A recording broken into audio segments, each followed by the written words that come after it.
Thank you very much. Right, what do I say? I don't know if some of you saw me when I spoke at Stoke. I spoke about things that, you know, sort of we've got this corporate governance, and a lot of things didn't seem to add up. And I couldn't understand why everything seemed to be becoming a company or a corporation. Well, now I can explain it, because the nice thing about what I do and the people that surround me is that everyone who comes to me gives me a little snippet of information. It doesn't matter who you are or what you're talking about. And that's why I'm going to ask you today to listen to what people say. It doesn't matter what they're talking about, whether you agree with it, listen, because this is about communication. That's what a community is about. It's about communicating with each other. And that's the only reason I'm stood here today. I haven't got a clue why I'm stood here, and I don't know why you've come, but it's just the way things work out. So, just accept that fact and crack on. Right. A lot of you know that we've got a little website called TPUC. I am a carpenter by trade, and I still am a carpenter. I was down recently for a doctor friend laying a bamboo floor, so I still do the job. I have to live. I started this website, and I didn't really know why I started it. But an amazing amount of information came to me that I didn't really understand. And some of it I still don't understand. And I started to look at it, and there was a jigsaw puzzle unfolding in front of me, and pieces were slotting in. And this is the presentation you're going to see. So I want to ask you some very simple questions. And before I start, I want to say that Albert and John are good friends, and I do not disrespect them in any way. I just come from a slightly different perspective. That's all. Okay, so what they've said is very valuable, and I'm not going to diss their information, but I just want to give you another way to look at life as we know it. And the top one says very simply, do you believe that Parliament is elected to represent you and your wishes? Right, okay. I love this. So, right. Do you really know what politics are about? Do we really understand this word politics? Okay. Some do, some don't. Do you know what Acts of Parliament and statutory instruments actually are? Yeah? So we understand what these things are, and we have to live by these things. Right. If anybody has seen a presentation that I've done before, and I've done a few around the country, I know you're going to have a lot of these answers, but obviously there's a lot of people who don't. So for the benefit of them, if we could kind of allow it to just evolve as it will do. Do you know what a constitution really is? And the clue is in the first three letters, con. That's a clue. Like I said, I'm not ridiculing anybody else's stuff. I'm just giving you my perspective of things. I suppose that's what it really is. Do you know what the United Kingdom really is? Do you know what it is? Well, a lot of people say, you know, a lot of people have got this image of what the United Kingdom really is, and it's far from united. That's one thing I will say. Far from united. You live in a society. Can you name it? Oh yeah, you've seen it before. I normally say something very different, but there's a lot of people here, and I'm going to curb my language today. Well, I'll try my best. If you don't like swearing and you are adverse to the odd swear word, then I'll tell you when to cover your ears. Now. No one did it. Right. Are the police doing their job properly? And it's a shame because I met two CID officers yesterday who were very, very pleasant indeed. Maybe they were pleasant because they realised I knew the game, but it was an interesting conversation. Do you believe we have courts of justice? No. And this is the last one that a lot of people stumble on. Do you believe you're a person? That's really good. That's really good. That's the key to this. That's why it's underlined. This is the key. The word person, persona, the character, the mask. This is the key to everything. And a lot of people do believe they are a person. And it's said, you know, I ring people up and the answer phone says, the person you're trying to contact is not here at the moment. I'm not trying to contact a person, I'm trying to contact a human being, or a man or a woman. But, you know, there you go. Members of Parliament. A good friend of mine, that some of you might know as the anti-terrorist, thank you, he deserves everything, yeah. He told us a little while ago that the Members of Parliament were actually a company. Now, I broke the words up because Parliament actually means two words, which is talk and lies. It's talk in French and Latin for lies. So it's talk lies, acts of talking lies.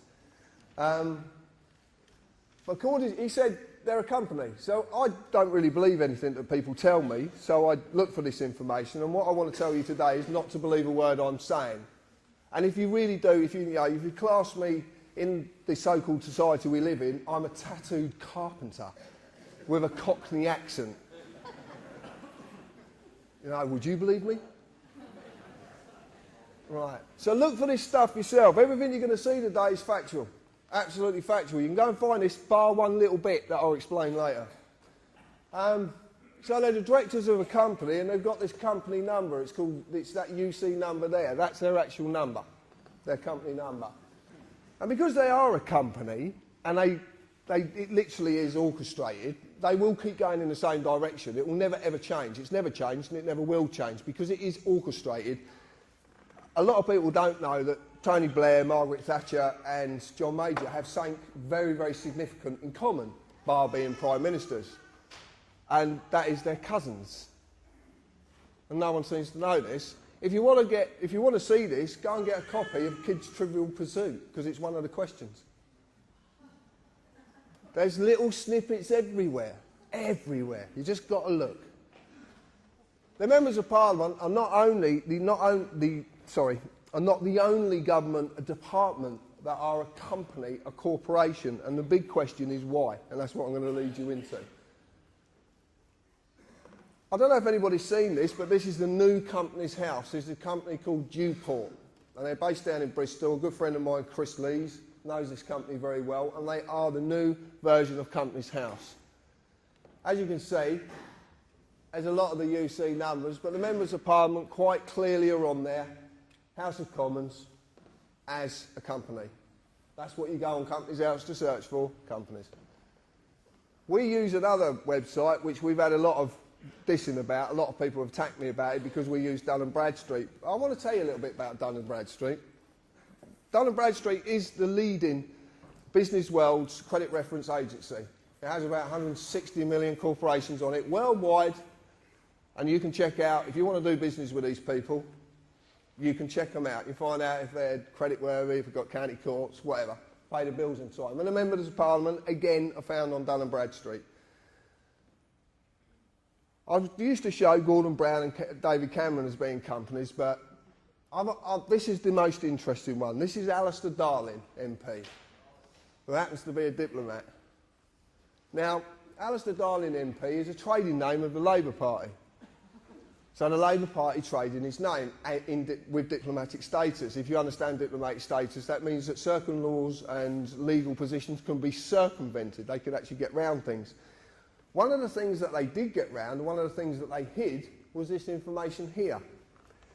We recently did a bit of work and looking into a company called Consignia Customer Management Limited. And out of the blue, someone contacted us who could supply us company credit reports free of charge as well, which is even better. So he said to me, tell me the company and I'll get you the report. Okay, fine. So we put him to the test. And lo and behold, we did it with Consignia. Now, Consignia is a PLC, it's a private limited with share capital company, and its company status is it's non-trading. And it hasn't been trading since the 4th of the 11th, 2002, which is very, very interesting with some information I'm going to give you in a little while.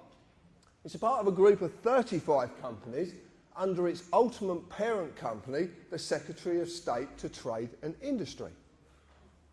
Now, there's a few implications with this, including 2 foreign companies, as you can see up there, including as well 10 Royal Mail companies, the holdings, the pensions, everything. It's all held under this company, under this ultimate parent company, Secretary of State of Trade and Industry. Who was the Secretary of State of Trade and Industry? Mr. Darling.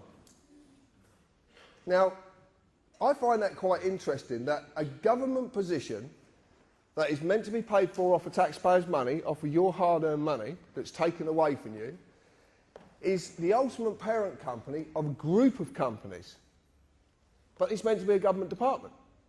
So what's going on? But it gets deeper than this. It gets even deeper. Because we started to look at the post office, and someone sent us this information just recently, and it actually turns out is if you're on the dole and you get a gyro, you generally have what's called a post office account. A lot of people remember these post office accounts, you get the little books. Well, the post office accounts now are owned by JP Morgan Europe Limited. Now, we've had this confirmed by HM Customs and Revenue. They've actually confirmed that that's absolute fact. So you have a foreign bank now that owns part of the post office. Very interesting. But what's even more interesting is that a non-trading company, since the date I gave you, is trading as TV licensing. TV licensing takes $3 billion a year off of you to a company that doesn't exist, that's part of the Secretary of State of Trade and Industry. Things are not right. Things are not right.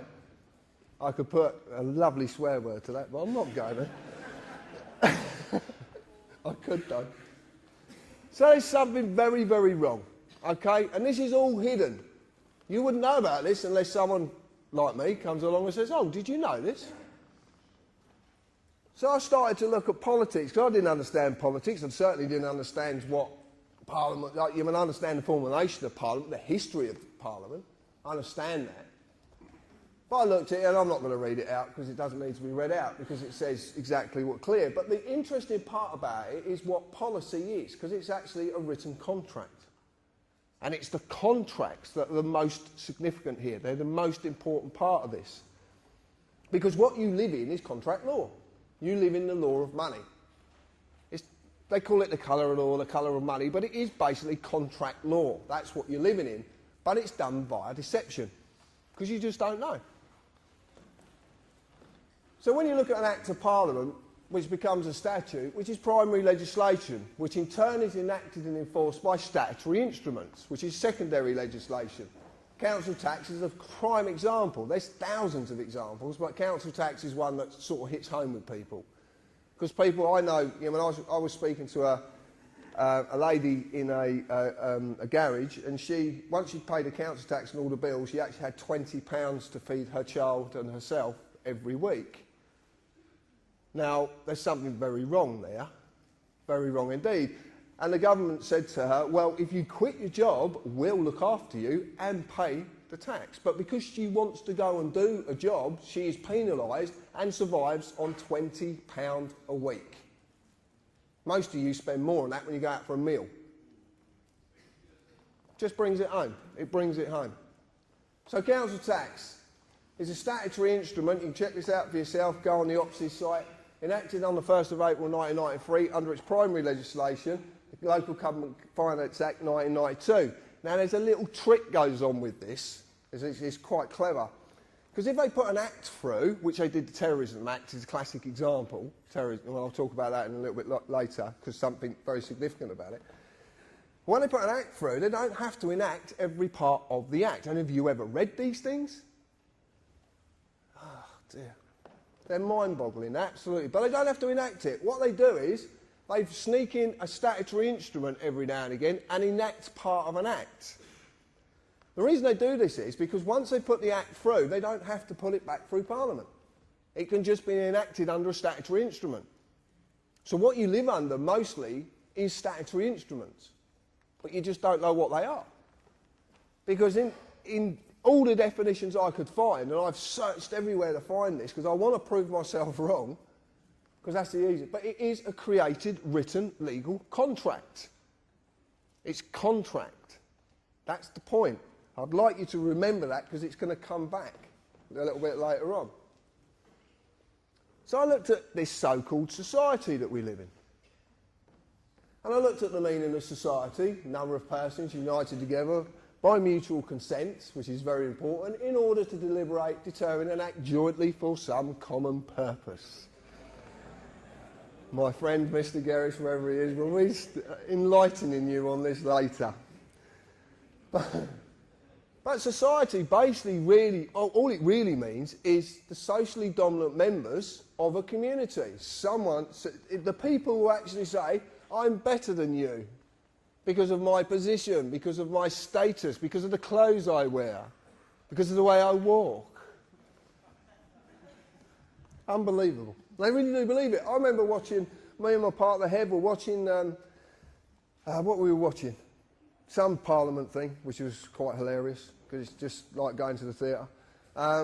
We were watching it, and Hazel Blears was in the panel afterwards, and she said, I've got a lot of respect for the ordinary people. And I piped up, I'm about to swear, I piped up, who the fuck does she think she is?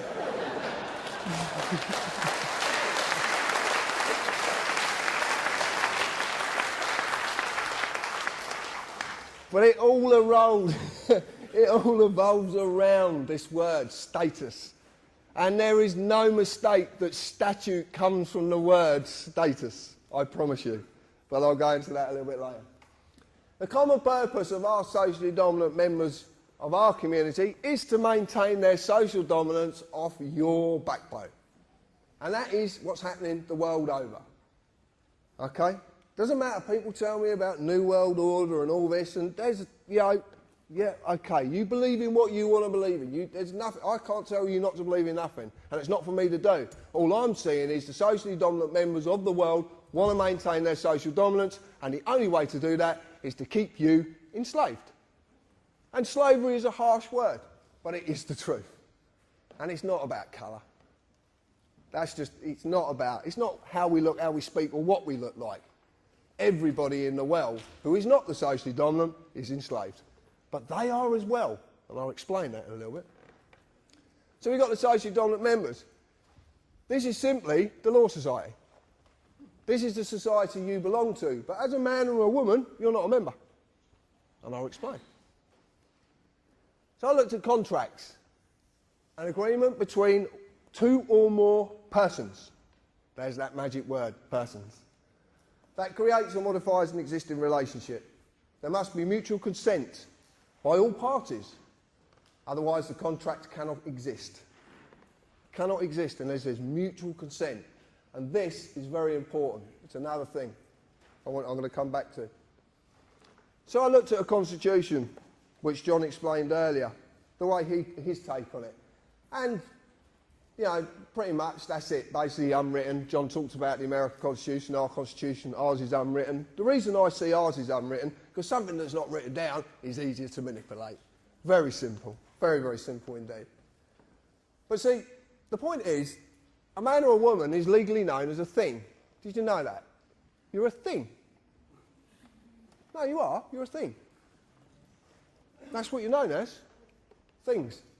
For nothing of substance, natural, and I presume you're all natural, can exist in the legal industry. The thing has to be given a legal personality, a legal person, a certified name. A man or a woman is not a member of this society. The certified name, the legal personality, the legal person is. This is all that is bound by the rules of this Constitution of the Law Society, which is actually Anderson's Constitution.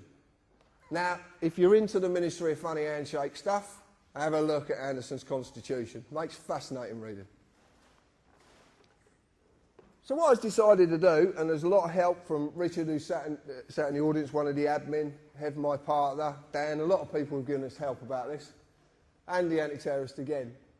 This is actually what an Act of Parliament is defined as, a statute is defined as. And it's quite simple. It's a legislative rule of society given the force of law by the consent of the governed, as of a rule of a corporation. Now, as it says there, by its own definition, it tells you it's not law. It can be given the force of law if you agree. But it doesn't mean it's law, because it says it's not. This comes from the neuter of Latin, status, the legal character or condition of a person or thing that is actually a maxim. Do we know what a maxim is? Right, well, a maxim in law is an internationally recognised fact in law that cannot be disputed, rebutted, or even talked about. It is a fact. And maxims are very powerful. There's a lot of them that are good, and there's a lot that are bad. So if you are going to use maxims, just use the good ones. Now, I've been attacked over this so much. The United Kingdom Corporation Limited, formerly known as United Kingdom PLC, United Kingdom Corporation, and now we believe it to be known, and I will say believe because I can't show you the evidence yet, but we believe it's the UK PLC company, and it's on Dun & Bradstreet. So as far as I'm concerned, it exists. But I've been attacked. Oh, you can't take that. It's just a website. Blah blah blah. Okay. So if it doesn't exist, why is it in the Public Records Office being talked about on at least 3 occasions? Why is it there? If it's something that's complete fabrication, that is not, it's got no tangibility at all, why is it being talked about? And this is in the Public Records Office. Go and look for yourself. You can make an appointment, go down there and look. United Kingdom Corporation has employees, and that's not just civil servants, that's anybody. Anyone who has a national insurance number is an employee. And I want to ask you a very simple question. If you have national insurance, why do you need any other insurance? But surely it covers every eventuality and everything. You've got national insurance, and you've even got a policy number.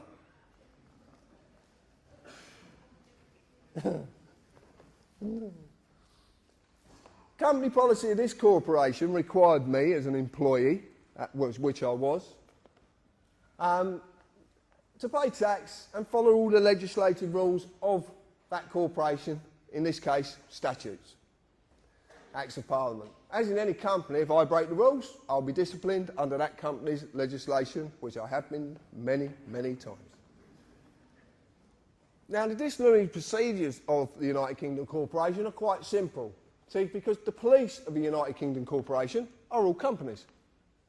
Oh, shock horror. No one believes me. Not companies. Oh, they can't be companies. They're the police. How could they possibly be companies? But they are, because they have to be. As corporate policy enforcement officers, their job is to enforce the rules of the corporation. They're kind of divided in 2, because they have a common law duty, which is the oath of office, which Albert's talked about, and other bits and pieces. And then there's another side to them, which is a corporate side, which is very interesting. All the courts in the United Kingdom, including the highest court in the land, are companies. Every single one of them. And they have to be. If I break the rules, I will get an invite to their place of business to discuss my punishment. And as I've said, I've been many, many times. Many times. Except they are not inviting me. I just thought they were. As you do. And it even seems the highest court in the land, which is... Thank you. House of Lords. Why is the House of Lords a court?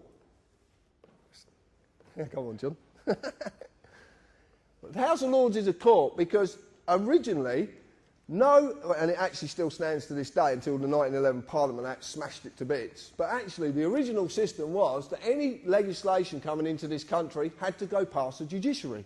Correct, John? So, the House of Lords was the judiciary. It's part of the judiciary. It's actually the highest court in the land. But it's a company. Exactly the same. all companies. I want to talk about my friend here.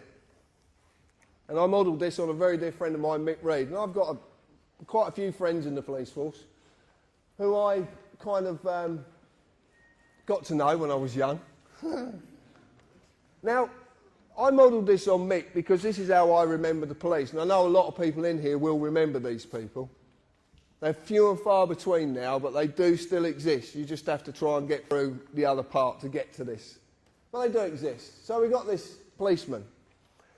And when I was growing up, I was a pain in the arse to these old boys. And one particular, I grew up in a village and we had a copper on a push pike, which is not very clever. You know, especially when you're driving motocrossers across the field, you know, he can't really keep up. He did try, bless him. He did try. But his name was Bob Searle, a lovely man. But Mick could have nicked me 100 times, but he knew that nicking me, because I was very mixed up when I was a kid, he knew nicking me would not solve the problem. He knew what I needed was help. I needed to talk to someone. So he used compassion, he used friendship, and he used discretion. And John talked about this a minute ago.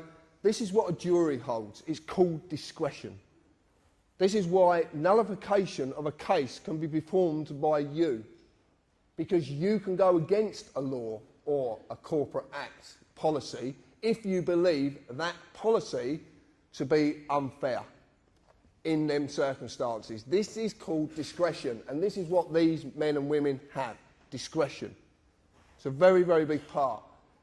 Duty under the common law of this country to serve and protect and uphold the law. There's a massive difference between upholding the law and enforcing something.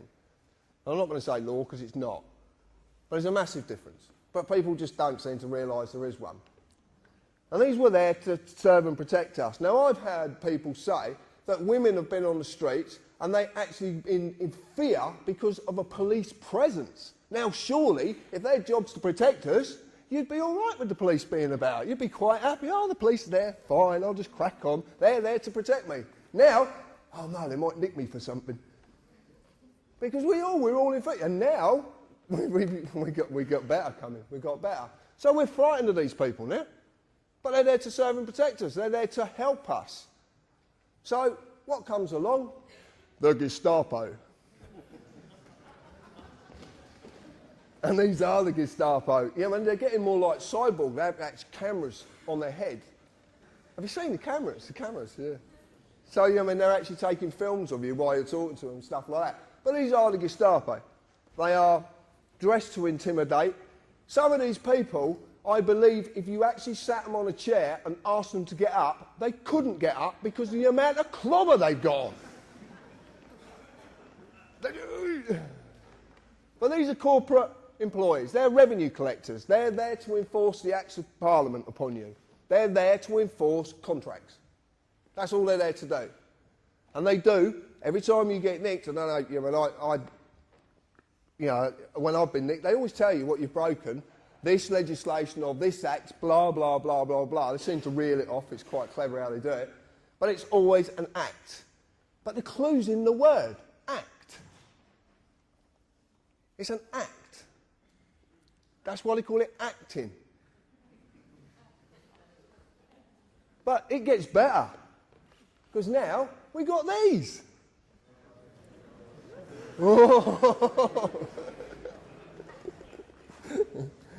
There's a great story about this one. I'm not going to tell you, but there's a great story.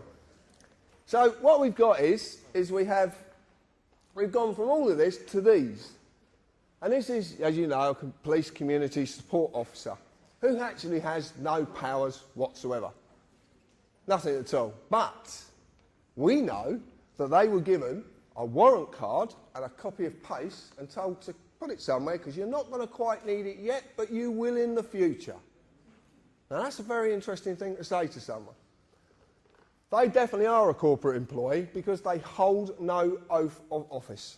Absolutely no oath of office whatsoever. So, the way this country is structured is, unless you hold an oath to the Queen, to the Sovereign, then you have no authority. And how it simply works is this. The Queen is the highest authority in the land. because she is a representative of our sovereignty, because we're actually the sovereigns. We didn't do it, but we invest that into the Queen, and then everyone who's taken authority has to have an oath to the Queen, i.e. the judiciary, the police, MPs, the Lords, all of them. They have to have an oath. And this is why these people are on the streets without an oath, because this is to get you used to people who can't have any authority, having authority under a corporate banner for a very, very specific reason, which I'll lead into. Now, I want to explain something, because people actually say to me, you're against the police. I am not against the police in any shape, form or fashion. I just want them to do their job properly.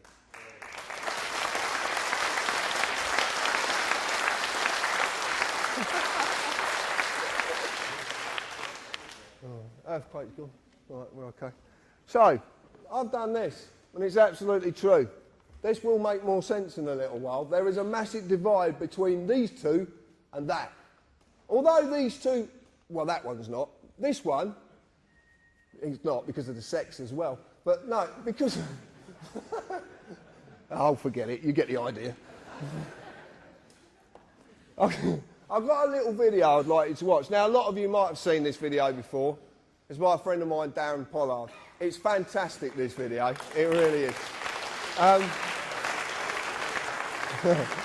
I'd like to explain, there is some writing in it. You might not be able to read it. Don't worry, I will explain afterwards. But just have a little look at this. I don't actually know if this is going to work. Oh, it is. Have we got sound, Andrew? It'll come on in a minute, mate. Oops.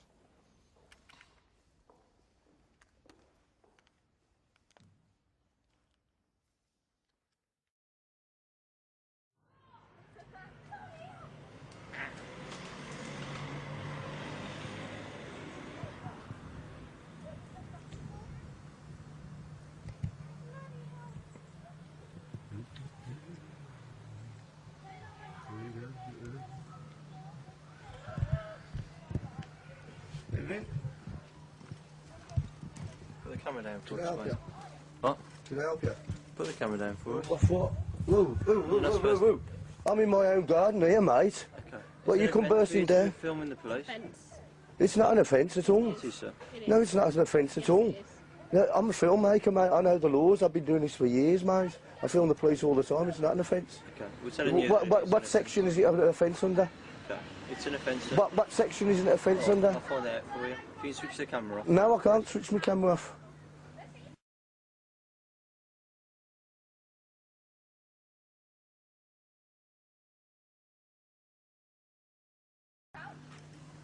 I'm not doing nothing wrong. I'm in my own garden. You've come round our path. I do this all the time, mate. Yeah, if you can.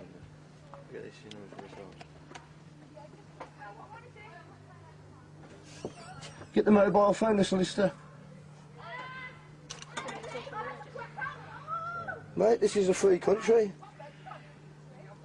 You're entitled by law, yeah? Sorry, it's Claire. Have you got a listening number for the Sarge?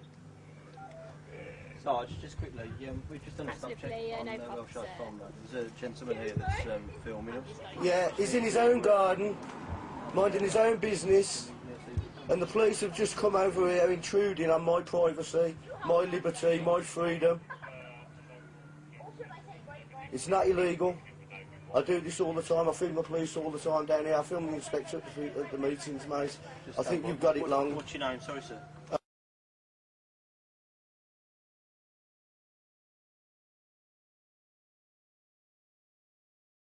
I think you've got it wrong, right?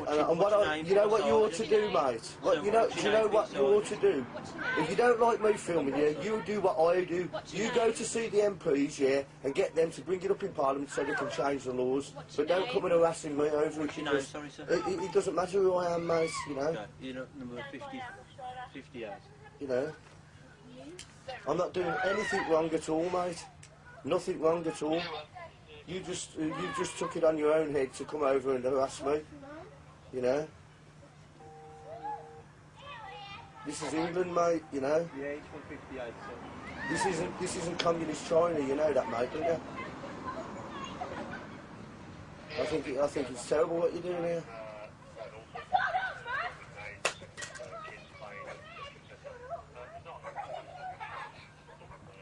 Yeah, it's not an offence, mate, see?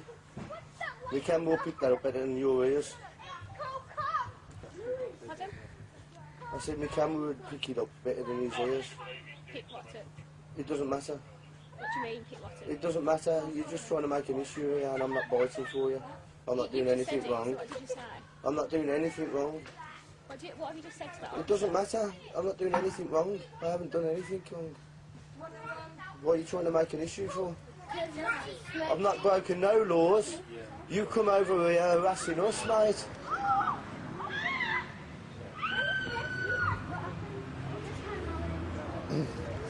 Thank you. Have a nice day.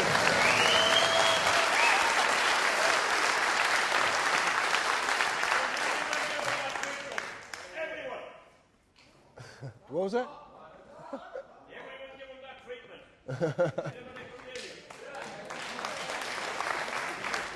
Right. If you don't, if you didn't quite get it, what's actually going on there is the fact that 2 police officers were trying to enforce something that didn't actually exist.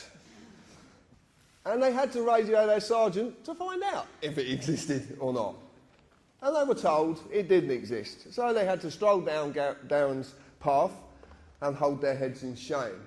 And I have it on good information that male police officer has been passed down quite a few times and he hides his head.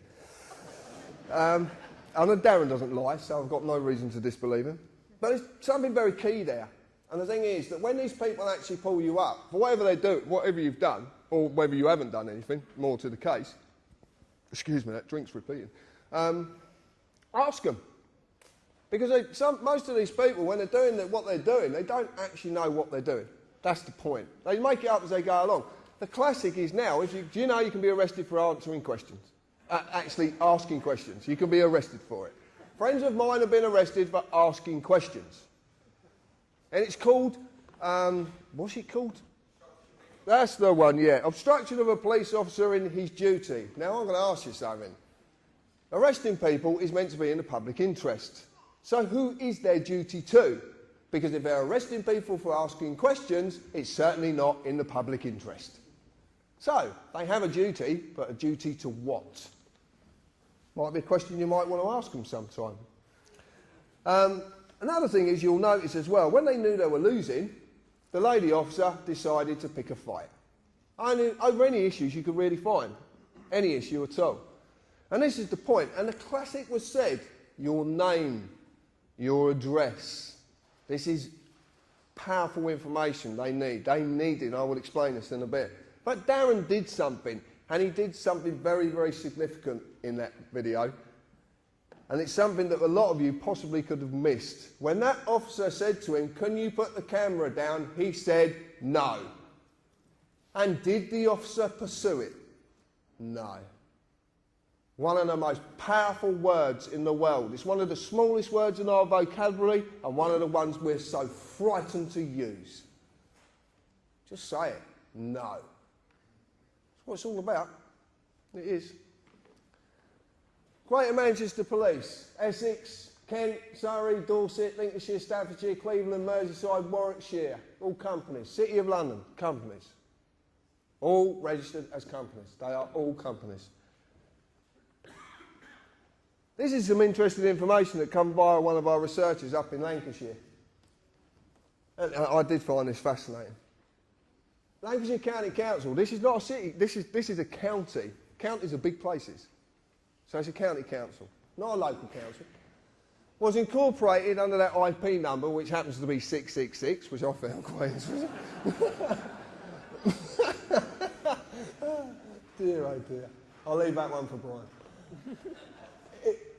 You can see its registered address, and it was completely dissolved on the 25th of January 2008. This is the county council. Completely dissolved. All assets and liabilities of Lancashire County Council were transferred to another company called the Blues and Twos Credit Union. And guess who owns the Blues and Twos Credit Union? This company is Lancashire Police Headquarters. Huh? So we have a police headquarters now owns a county council? Anyway, you know, it's a bit mind-boggling, this one. So anyway, Mike has been fighting council tax and doing quite well at it as well. So he rang up the FSA down at Canary Wharf and had a chat with a lovely girl called Maria, who actually was quite happy to depart quite a lot of information. And Maria said to Mike, well, you shouldn't really be paying council tax to them anymore because they don't actually exist. So who are you actually paying? Which I found fascinating. Well, it turns out that a few people have jumped on this and started to ask some very, very awkward questions regarding this matter. Because, truth be known, even if council tax was lawful, which I promise you it's not, and lawful and legal are not the same, and never the twain shall meet, ever. And I will explain a little bit about that. Everyone who's been paying since that date is entitled to a refund. How many more are doing this? How many more people can get refunds? And this is all about money, I promise you. There's nothing more. This is about money. So we found this very fascinating. Same again, I don't really believe. I like to go and look for information myself, which is what I'm asking you to do. I don't want you to believe me. You can go and find this. So I went on Companies House, as it used to be, and lo and behold, there's the IP 666. Lancashire County Council, company removed. Lancashire County Council dissolved on the 25th of the 1st, 2008. Now, there's something very significant about this, because if you go and try and find this now, it's not there. Now, they're not allowed to do that. But who owns Companies House? Have you looked at the web name? It says .gov. So, we have a company, a council that's not meant to be a company, because you ring them up and ask Lancashire County Council if they're a company. You get some really interesting conversations with these people. We're not a company, but you've got a registration number. And it's got 666 in it. What's going on?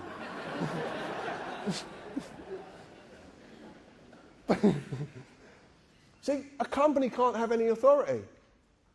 I'm going to explain this later, why companies and corporations can't have authority. They can't. And it's quite simple, but I'll explain it. Anyway, so I went on Dun & Bradstreet, and lo and behold, Blues and Twos Credit Union, Lancashire Constabulary, Federal Office. Federal? Are we a republic? I presume, I always understand we're a sovereign nation. Or are we? Or have we been a republic for a lot longer than we could possibly imagine? But I'm not going to talk about that now. I'm bringing a book out and just get you to buy it, that's all. Right. This comes to us as well, which is fascinating. Devon and Cornwall Police. Devon and Cornwall Police have been taken over by a company called South West One. A police force, a whole county police force, is being taken over by a private company. South West One is part of a group of companies whose ultimate parent company is IBM. Oh, you know about IBM. Right, I don't have to say anything. And this is a police constabulary. A public service paid for by taxpayers' money, well, supposedly, who only have any form of authority because they hold individual oaths. This is what I talked about with the police. The police service as a whole doesn't hold an oath because it can't. It has to be every man and woman in that service. If it's for me, I'm busy. I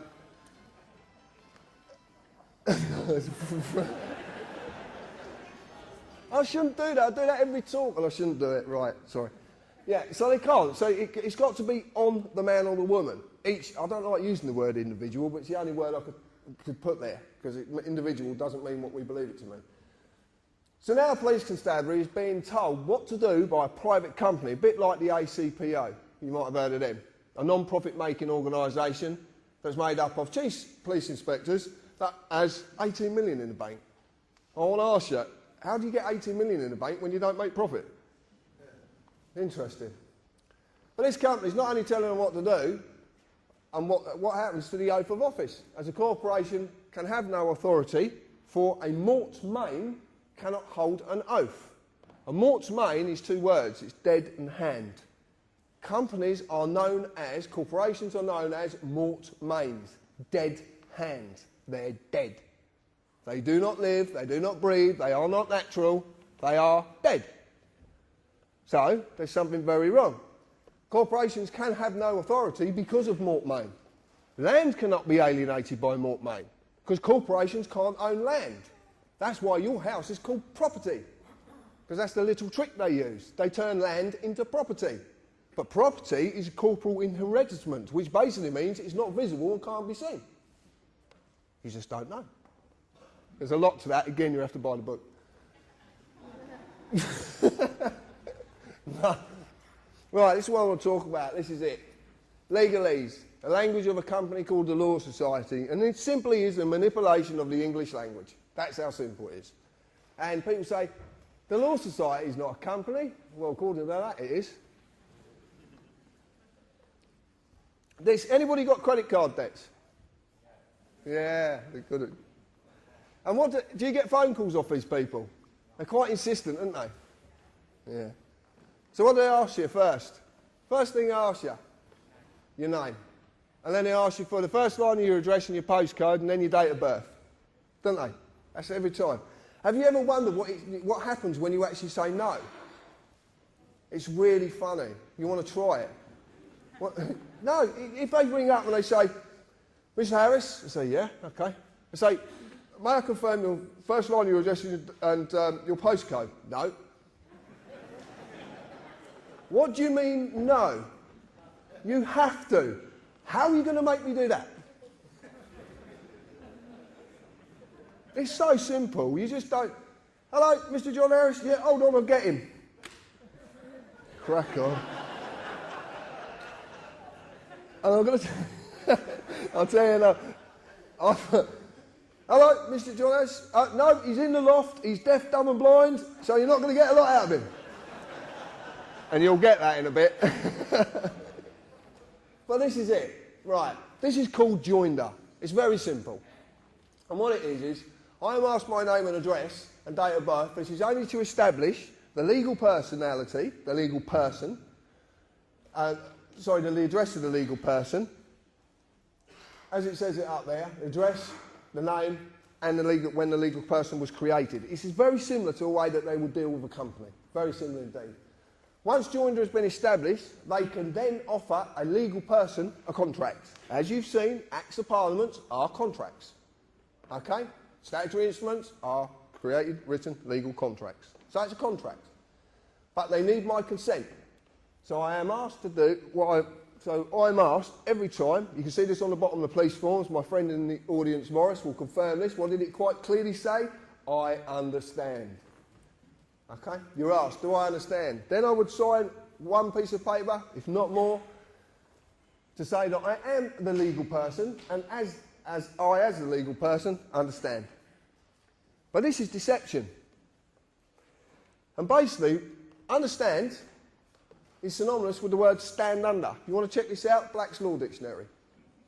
There's 8 versions of it. There's probably a 9th one coming out. But it's stand under. It is a legal requirement that you understand, but not that you actually understand. I'm going to put that into English. It's a legal requirement that you stand under their authority, but it's not a legal requirement that you actually fucking comprehend what's going on.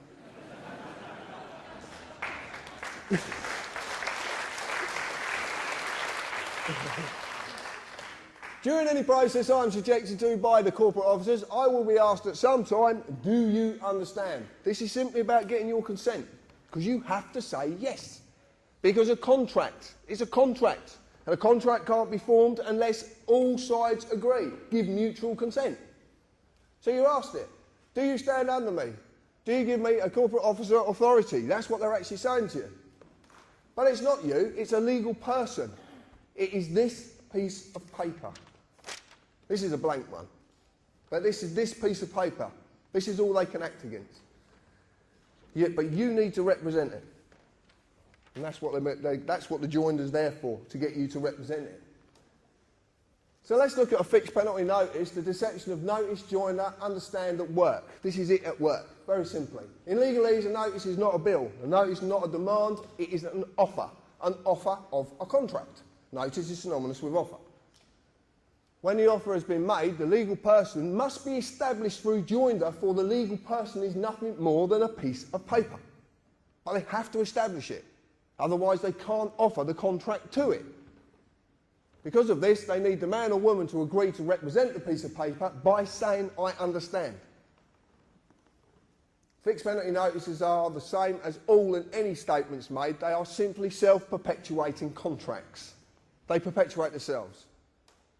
It's completely deceptive. I'll show you how it works. It's not very clear. If you look at the top there, it says penalty charge notice. So it's penalty charge offer. Okay, so it's an offer of a penalty charge. Then you get all the bullshit, right? And it is bullshit. And it says notice to owner, blah, blah, blah, blah, blah. And it even says there, the person. So they're even telling you what they're acting against. They're telling you. They have to tell you. They go around here, and then you've got this magical box here. Because what you do is, you tell them who the legal personality is. You tell the address the legal personality is at. You put the postcode, and if you're stupid enough, you put a daytime telephone number. And then you put a signature to say, I understand. Self-perpetuating. Self-perpetuating contracts. So simple. An arrest, if you make a statement to the police, is exactly the same. It's a self-perpetuating contract. You just don't know you're doing it. This is a bit of fun more than anything, but we got a problem with this because we think Val's suffering with something because you can't actually sign a signature 3 times the same. Because half these people don't even exist. I don't know if you know this, but this is a trick of the corporate world. I had a letter come through, well, it's not to me, to someone else, from a company, a solicitor's called H Legal.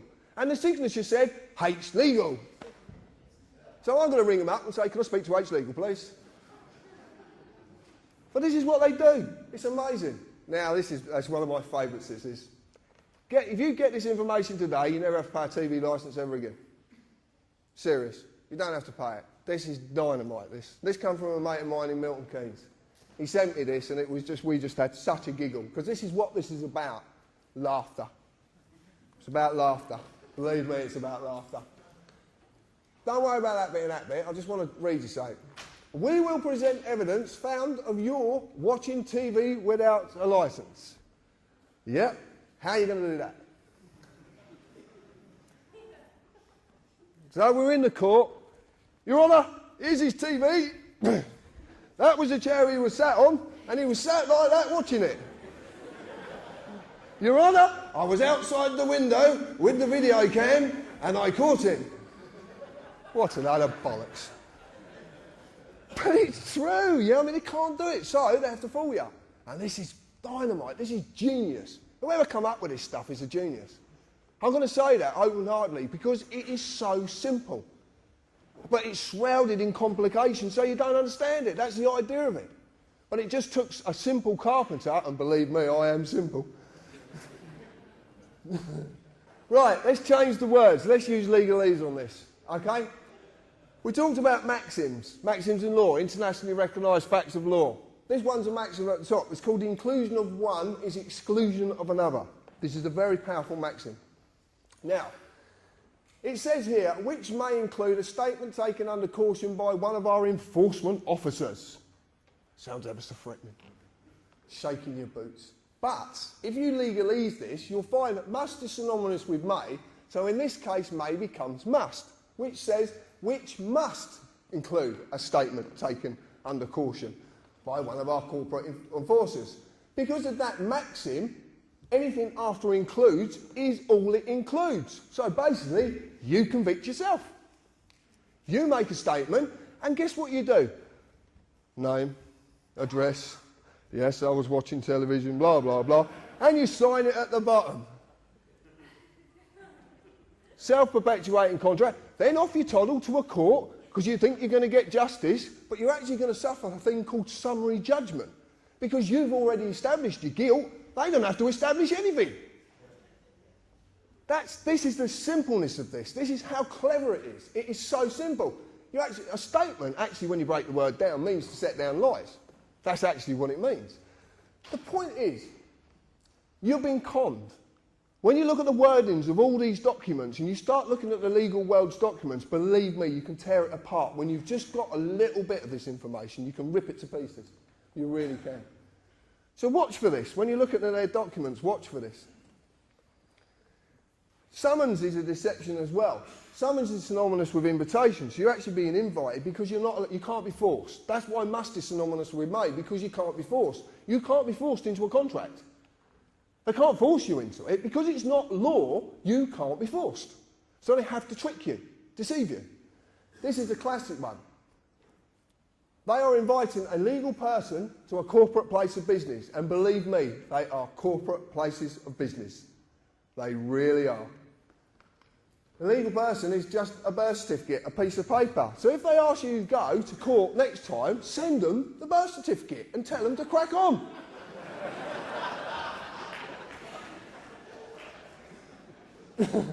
This legal personality was created by the United Kingdom Corporation. The history of this document is very, very simple. In 1856, the GRO was incorporated. In 1857, birth certificates came out. In 1874, the Deaths and Births Act went through, and this was topped up in 1953. This is it. This is this document. Okay? All contracts, by the way. All contracts. So this is what they're inviting. They are using deception, as every magistrate's court is a trading name of a company called the Ministry of Justice. And there it is, the Ministry of Justice. But it's on Dun & Bradstreet, so it can't be real. Oh, okay then. So, but they're trading as a magistrate's court. So, if you're on Dun & Bradstreet, you can buy a report. So we bought one. And there you go. Ministry of Justice, Selborne House, it's all there. Line of business, government department. That's interesting for a start. And they trade as the Asylum Immigration Tribunal, Magistrates' Courts and the Public Trustee's Office. I've highlighted really what I found significant because who owns this business? No parent company. Now that's interesting. In the business world, if there is no parent company, that means they are a parent company. And it's obvious because they're trading in their name. So they're the parent company of all them businesses. Every single one of them. Who are the directors? Lord Faulkner. If you don't know anything about Lord Faulkner, have a look at him and have a look at his brother as well. Very, very interesting. Are there any significant legal proceedings, events against this business? A county court judgment was registered against this business on the 16th of the 12th, 2008. So, right, let me get this straight. We've got a business that's not meant to be a business, it doesn't even do good business.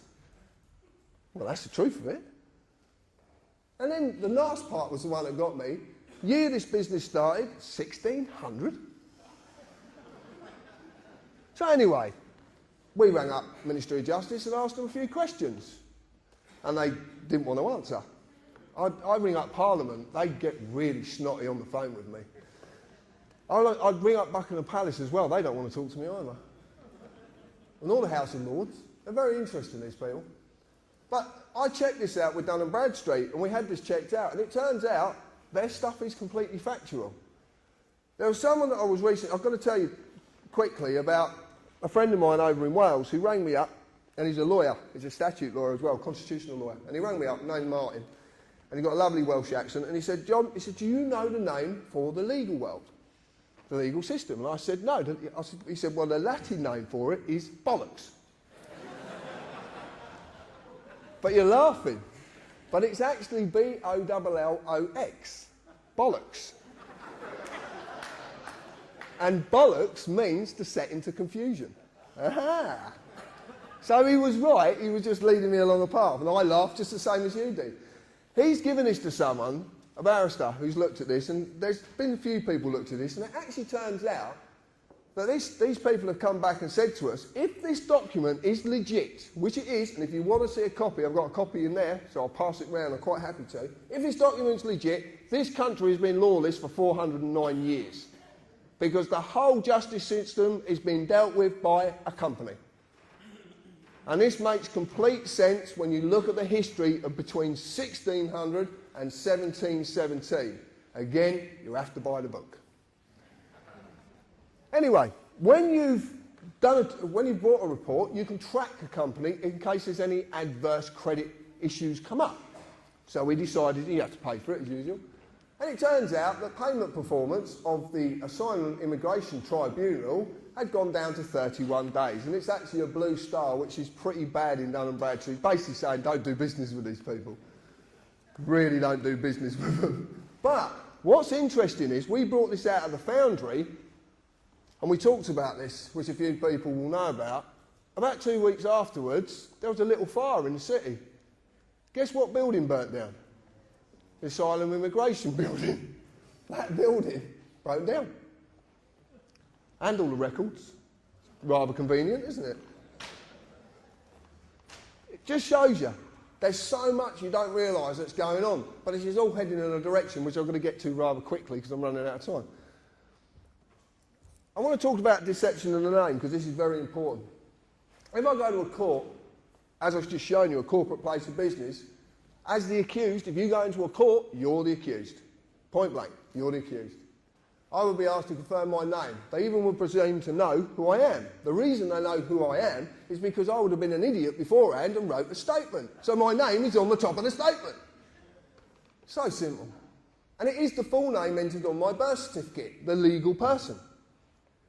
Mr. and the titles are just the legal status of the personality. And I've never been asked for that. I've never got asked for it once.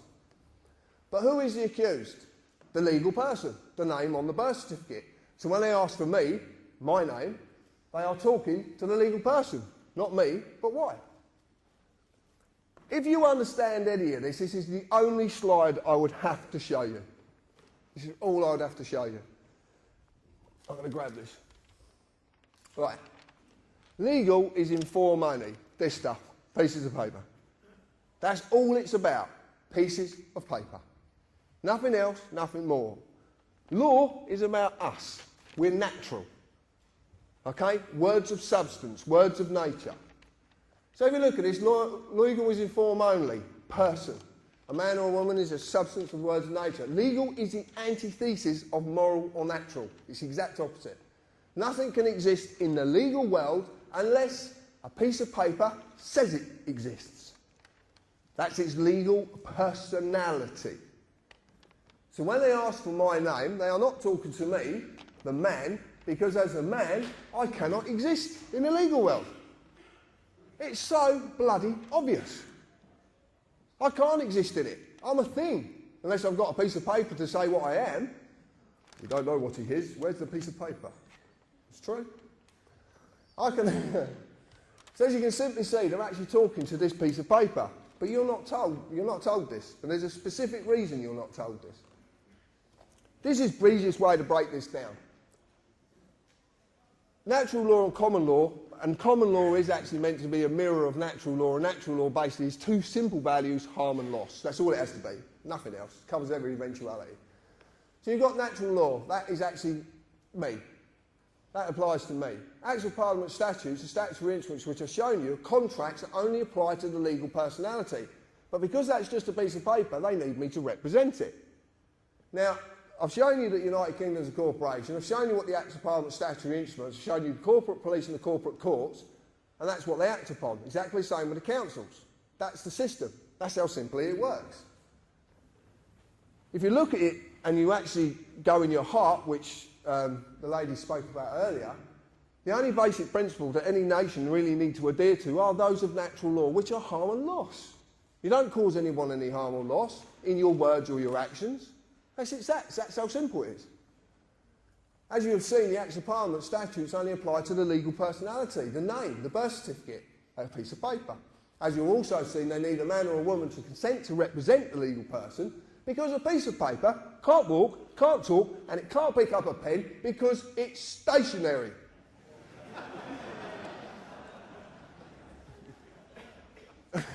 But it is, isn't it? Yeah, it is, yeah. This thing can only do something when I do something with it. Look, I'll put it over here and I'll call it. Jump!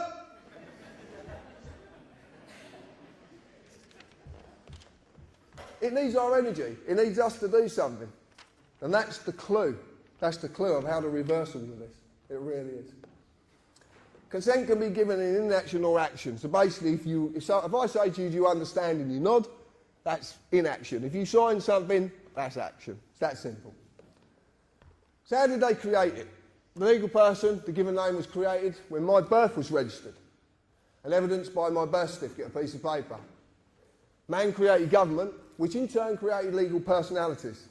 This is not me, it's a legal fiction I've been falsely identifying with, as most people have. I don't get to say what its rights and duties are, the United Kingdom Corporation does. They created it, but it had to mislead me into doing so via deception. This is the easiest way to put it, and the way that people sort of kind of come to this. Obviously, you know, I'm a man. I exist naturally, and I was created by my mum and dad. Yeah. And I understand it was a pleasant act, but I just don't want to know the details. Subject to common law jurisdiction. Must never harm or loss or cause another any form of loss, and I have a free and unlimited ability to do as I please, as long as I adhere to these two very, very basic principles. And that is where we're all going wrong. The legal person, John James Harris, is the given name which is wrote on my birth certificate. It's a fictional legal entity created by the government via the birth certificate, and it's subject to civil policy jurisdiction. Must fulfil all duties given to the government by the Acts of Parliament, blah, blah, blah, tax and all the other crap. So we looked at person, and we found that it includes natural person, firm, co-partnership, association. I won't carry on. Well, Richie, one of the admin who sat at the top there, actually says, well, how can you define one word using exactly the same word? Because that's a mockery. You're failing to define anything. This is in Black's law. This is the lawyer's Bible. And I know it's their Bible because I had a lawyer turn up at one of my talks with his Bible, trying to take me down with his Bible. And it didn't work. But, in context, that which follows controls, which precedes. Bouvier's 1870. I've lost my piece of paper. Natural person, contextually, person follows and controls, and naturally is lawful and therefore null and void. Now, in English, that means that this piece of paper cannot control me. Because I'm natural, and this is just a piece of paper. So natural person cannot possibly exist. But the lawyers all know this. This is what they use. This is what they're taught. And I actually spoke to a law student once, and I said to her, why are there 8 versions of Black's law? Why are the words changing in 8 different versions? Why don't they stay the same? Surely if a word's defined, then it won't change. If it's defined in a dictionary, why would it change? Oh, well, you know, society, but... Society. When I talked to this law student about it, she said, it's not for you to read. Oh, yeah, what are you hiding then? There's a lot in there, you want to read it. Deception of the personality. I'm going to cover this very quickly, but most men and women believe, they do believe you are a person, you have a personality, you have it ran down your throats. There's no wonder you believe it. Everything's about person and personality. The personality is a social mask all men and women wear. This is simply the ego, which needs status and control. This is our world. We live in the world of the ego. We live in the world of status. And believe me, I'm battling my ego, and this does not help. That's why it don't help. But this is why this deception works so well, because it mirrors something that is naturally going on inside you. This is a battle you go for. If you're willing to take this battle up, if you're willing to take this battle up. Now, I'm not a religious person. I'm not. I'm not a religious man. I know there's something there, I just choose not to call it anything. That's it. And I don't want to know, to be quite honest with you. I do know there's something, I just don't know what it is. Someone told me the story. I looked at the story of Jesus, and I take what everybody says and I accept their views, so I just ask you to accept mine. I don't believe that Jesus died if he did exist. I believe he did something far greater. He sacrificed his ego. He sacrificed his personality. Because that's what this is really about. He actually sacrificed it, because the only way you can truly live and the only way you can truly love is to get rid of that thing called the ego. We live in an egotistic world. Everybody, look, I've talked about President Obama on Red Ice, and I talked about this, and it's like President Obama is a man, but because of his ego and his status, he believes he now has the right to go into a foreign country and kill people. This is the problem with the world we live in. It's about this word, status. It's about the ego. And I've realised it because I've got the biggest ego in the world. I'm an arsehole.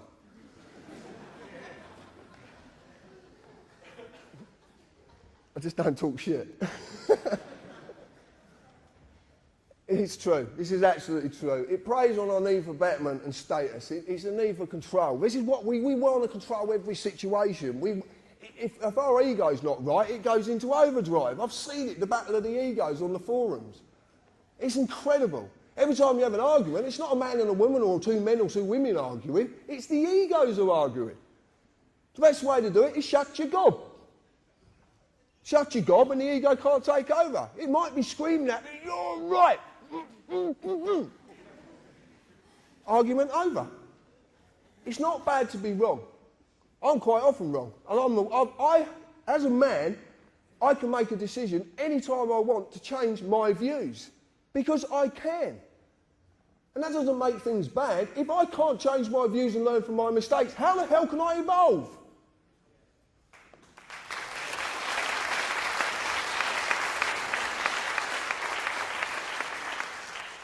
This is a deception. I'm running out of time, so I'm going to have to go through this quite quick. But your parents basically submitted a form, they registered you. And it's exactly the same as when a company's registered. And if you look on your birth certificate, it actually says the birth certificate is not evidence of identity. So it's actually telling you, quite clearly states, it has nothing to do with a man or a woman. It tells you. It's written on it. Also, the fact it holds a Crown copyright on it. So it's not even yours. The same as money. Money's got a copyright on it. It's not yours, it's just a product for you to use. Deception of registration, this is absolutely true. Consider this. Could the government actually take my car away and crush it if I lawfully owned it? Could they do it? Why can't they? No. If I legally owns my car, if I lawfully own it, then they can't take it from me because it's a crime. Okay? Theft is a crime. Doesn't matter who's stealing, it's a crime. But by using the process of registering my car, they duped me into handing over legal ownership. So now a company owns my car. But that's a very unique situation, because if a company owns my car, hold on a minute, I've got this V5 document that says I'm the registered keeper. Hold on a minute, I'm the owner. No, you're not, you're the registered keeper. Okay, so if I'm not the owner, that means who I registered to is the owner, which is a company. So, that's very interesting. So, this works with your children exactly the same way, exactly the same. And they are, see? Car is legally owned by a company, Department of Transport, Trade as DVLA. All I'm going to say to you is, if you get a parking ticket that says it applies to the owner, send it to the fucking owner.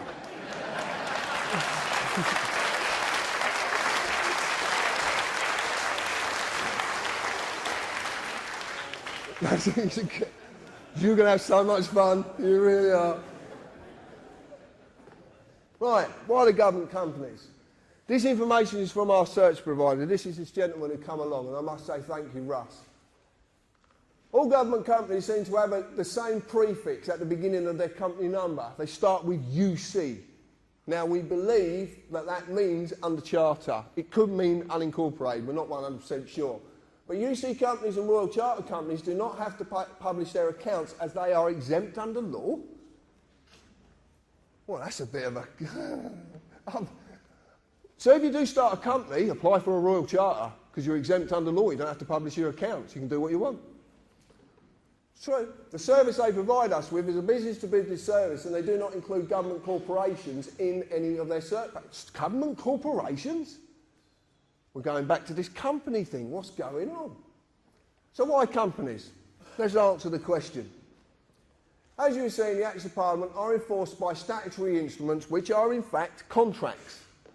But a contract can only legally exist between two or more persons. What's a company when it's been incorporated? What does it become? A person. It has legal personality, so it becomes a person. So then it can do business with another person under contract. This is why they're all companies. But there's a bigger reason to this, but it's just part of the reason. So a company corporation is a legal person for it has legal personality via a certificate of registration certified name, exactly what you were given when you were born. Exactly the same process. Their legal personality is just a piece of paper as the one you have. So the contract only exists between the pieces of paper. But they're the person, so the contract only exists. But obviously they can't communicate. So they need us. That's the trick.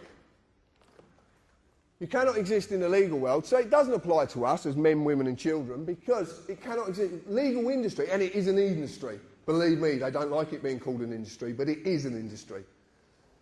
So the contract simply cannot apply to us. So what is going on? John talks about Magna Carta. I've got a slightly different take on Magna Carta. Just slightly. And I just want to run you past it. Magna Carta 1215 started the process of the separation of power. It's called devolution. Away from the sovereign to a parliament of barons on the pretence that that parliament was set up to represent the people and to protect them from tyrannous sovereigns. Okay, that was the pretence of it. That's basically what the story is. Now what we are seeing is the devolution of power away from government to a third sector, private companies, to remove the oath of office, to destroy the sovereign and the people's sovereignty. If that sovereign is destroyed, or that position is destroyed, because it's not about who's on that position, it's about the position, then we're stuffed. We're stuffed. I've read the lies, I've read all sorts of stuff about the Queen and her family on the internet, and I've read some quite mind-boggling stuff as well. The point is this, it's been put there to turn you away from that lady for a specific reason, because she's the only one who can actually do something. She holds the power of dissolution at common law. She holds the power of royal proclamation. Do we know what the 2004 Contingencies Act is? We've heard of this document. It's a very damning document, isn't it? But do you know, written in Oxford Law Dictionaries 2008, that the Civil Contingencies Act of 2004 cannot be enacted without royal proclamation? I can't say that word properly, so please, I can't say it. I can't, bollocks. But it can't be enacted without her say-so. She has to declare a state of emergency. You've been turned away from that lady for a specific reason, a very specific reason, because of that power of dissolution. What happens to a company when you dissolve it? Gone. I'm going to get to it in a little bit. This is to finally create the corporate republic, to stop everything that was created from this island being uncreated, because the world suffers at what we created, not us. Our ancestors created. 52 countries in the world suffer under our hand. Probably more actually now. But they suffer under what was created from this country and went out with the fleet. That's why it's called fleet law. But they have a problem. For as long as I live and breathe, this island, its people and their descendants will never perish. And I'm going to explain why. Nor will their sovereignty. A little while ago, well about a year ago, I marched myself off down to Buckingham Palace and decided to serve papers on the Queen. Most people actually believe I was out of my mind. What I'm going to say is, I was. Completely out of my mind. And I like being out of my mind. It's a very nice place to be. I really do. So I goes down to Buckingham Palace and I met a very friendly policeman with a very, very big machine gun who said that I can't serve the papers. So I devised a way of getting the papers to the Queen. Now, I didn't know actually what I was doing. I just knew my heart said it was right to do. So I went down there and did it. Therefore, there's an affidavit, the maxim on this, there's an affidavit that unrebutted stands as truth in law. I served affidavits on the Queen, 2 documents. I gave her 40 days, based upon Article 61 of Magna Carta, not Article 61, based upon. I made that mistake. Therefore, with this lawful affidavit, there is no higher authority than me. I am sovereign in law, as I have removed authority from our representative, our sovereign, until such time as a true representative is our sovereign. Now, what this basically means is, because the Queen is the highest point of authority in the land, she only gets her authority from us. So that means I can remove that authority any time I feel fit, if I feel that things have gone tits up. And they have very much gone tits up. So I've removed it. This basically means this document is now in law. It's a new law. This is how law comes about. This is called a precedent. You can call it John's law if you want, but it's a new law and it's for all you to use. You can use it. You go into a court of law and you use this document correctly, you can actually prove to a judge you are the highest authority within that court and there's nothing they can do. Nothing. Because this removes their authority. They have to have an oath to the Queen to take their position as a judge or a magistrate or as a recorder, which is a barrister who's learning to be a judge.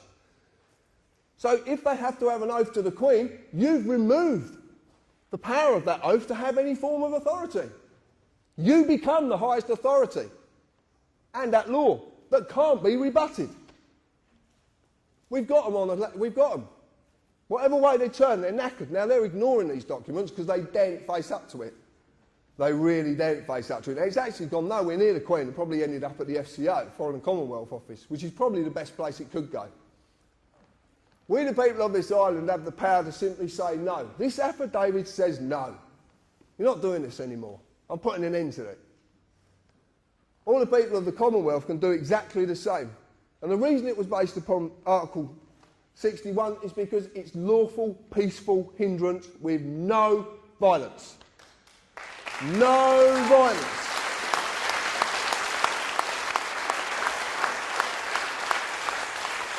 Someone said to me, how would I deal with the MPs? I'm going to tell you this. Order 635 brooms, because they will be sweeping the streets they thought they used to own.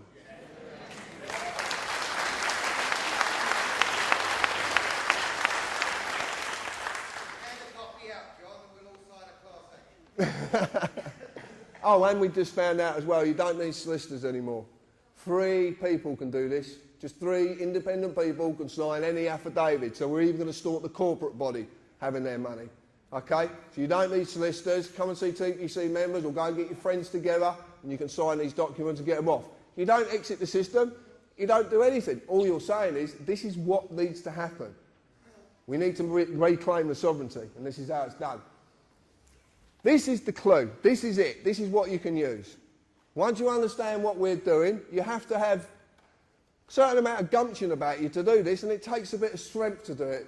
The lady said earlier about having courage. I don't see it as courage. I just see it as using your heart to allow you to deal with situations and not your mind. Your heart will deal with everything peacefully. Your mind will enter into the ego and, lo and behold, things will happen. To survive without money is nearly impossible in the world we live in. But that does not mean just some of us are enslaved by this product. It means all of us are, everyone. And that's the key. My daughter said to me, she's 13 years old, she said, Dad, if we're in debt, print more money. And that sparks that, because I love the way that kids do things. They just see everything so simply. And the interesting part is, it's true. If you have the power to create money, why would there ever be debt? And if there is debt, it's there for a reason.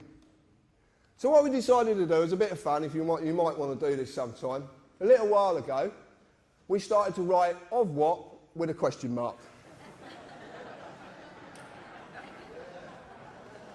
And we're sending them back. Just a bit of fun. But you could add, and also as well, there is a copyright, so it's not yours. Nothing to do with you. It's just sort of product for you to use. Money is everyone's lifeline. Money is not a valuable commodity. You are, because of what you do, the work you do for that money. Because without you, this whole country would grind to a halt. It's so obvious. It is so obvious. Okay, it's what Gandhi did, basically. Exactly what he did, until 1946. The only way that you will do that work is to be promised to receive money for that work, because you need it to survive. And most people do only survive. They do, simply. You know, there is a lot of people who are fortunate enough not to just survive, but there is a very, very good amount of people in on this island who just survive. And that's very sad, because my one belief in my heart is that no one should have to pay to live. No one. Companies and corporations only exist because of money. The money they receive from you is simply their lifeline. A lot of the time to feed their greed, to maintain their delusion of status and to maintain their social dominance. Because that's basically what it's all about. That's what it all boils down to. But the simple question is, what happens to these companies and corporations when everyone says, no, we're not paying you anymore? They cannot survive. If you have a company that issues parking tickets and no one pays the parking tickets, what happens to the company? Exactly. Now this is something we can have a lot of fun with. We can have a lot of fun with it, believe me. So this is the conclusion. Simple conclusion, don't give them any money. Keep it yourself. And you can use so many tricks. There's so many things that I do. It's so funny. And it is about fun. Lawful rebellion. Deny their lifeline. This is what I do. And I just simply do this every day. I peacefully resist all claims against me by refusing to represent that piece of paper. I've just done it with the debt collectors I showed you, and that's what I said to you. Because it's a piece of paper and mine's in the loft and it's deaf, dumb and blind, I tell them it's in the loft and it's deaf, dumb and blind. I never accept any of their paperwork. I never accept their paperwork. Every single bit of paperwork that's ever sent to me gets sent back. Because there's something you might not have seen on their letters. Right? This is what we do. It's called no contract, return to sender, right across the address window. But this is HM Customs, just a load of bollocks from the tax man, who's actually trying to make me bankrupt, which is hilarious. Because I actually said, you're trying to make me bankrupt from a bankrupt company? That's very funny. But they got a return address. So this means this has got two-way travel, because if it's not delivered, it has to be sent back. So I'm just utilising that fact and sending it back to them. So this is what we do.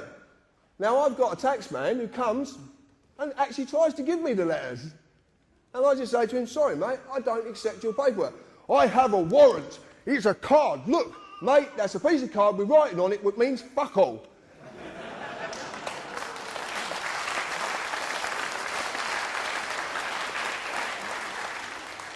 You learn this, you can have a lot of fun, but you got, and oh, you do.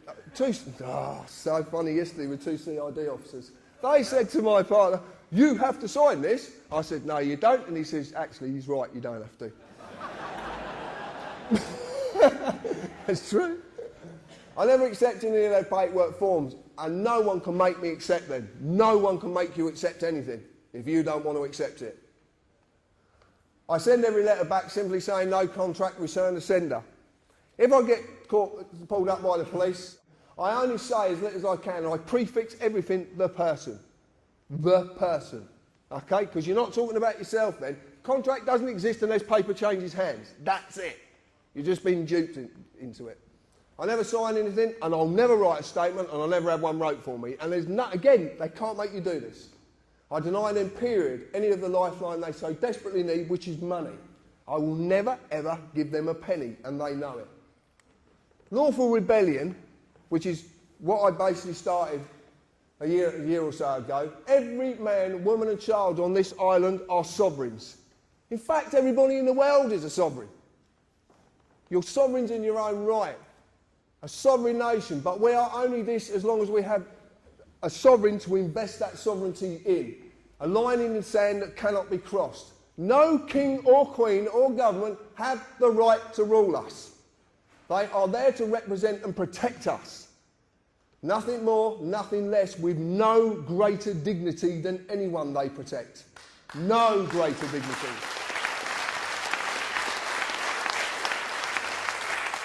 All the power within this island is held by you and granted by you. Everything that is wrong can end when you will it to. Everything can end when you will it to. We must allow for that line to be drawn in the sand once more. This is lawful rebellion. That is that line.